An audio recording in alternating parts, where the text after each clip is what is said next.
Həkim, tamaşaçılarımız soruşur ki, hansı qidalara üstünlük versək, ümumiyyətlə xərçəng xəstəliyinə yoluxmarıq. Varmı belə qidalar? Daha çox səhər, günorta, axşam hansı qidalara üstünlük verməlidirlər? Xərçəngin ən doğru müdafiəsi xəstələnməyəsən deyə xoşbəxtlik muşu demişdim. Onda qafiyyəsi yoxdur. Xoşbəxtlik, sadət hissi yaşamaq. Elmi dildə desək, enkefalin və endorfinlərin daima üstün olmasıdır. Amma xırdalasaq bu məsələni, biz cismani olaraq yediyimizdən ibarətik. Biz zehnisel olaraq biliklərimizdən ibarətik və biz ruhsal olaraq inanclarımızdan ibarətik. Əgər cismaniyə gəlsək ki, nələri yeyək ki, bunu qarşısına alsaq, çox sadə şeylərdir.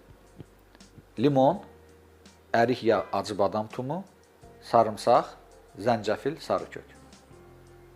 Bunları yeyin daima. Bunların tərkibində hamısı şişə əleyhinə olan vasitələrdir. Sarıkökü acı istiotla, acı istiot bir damcı olsa da bəsdir. Elə bil ki, mənim burada xüsusi reseptlərim var. Deyək ki, bir xörək qaşığı çətinə yağı, bir çay qaşığı sarıkök, bir cimdik təzə üldülmüş qara istiot. Kifayət eləyir. Axşamlar bir stəkan qatıq, bir çay qaşığı sarıkök. Kifayət eləyir. Səhər-səhər quru stəkana bir çay qaşığı soda, adicə soda ya Almaniyanın alkala variantı ya Türkiyənin daha yaxşı variantı ya Rusiyanın ya nəysə, acana soda üstündən qaynar su, mütləq qaynar.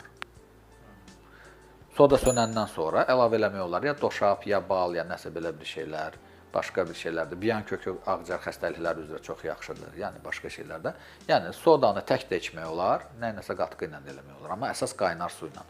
Bunlar kifayət edir ki, bədəni qələvləşdirəsiz, profilaktik xərçəngin qarşısını almış olarsınız.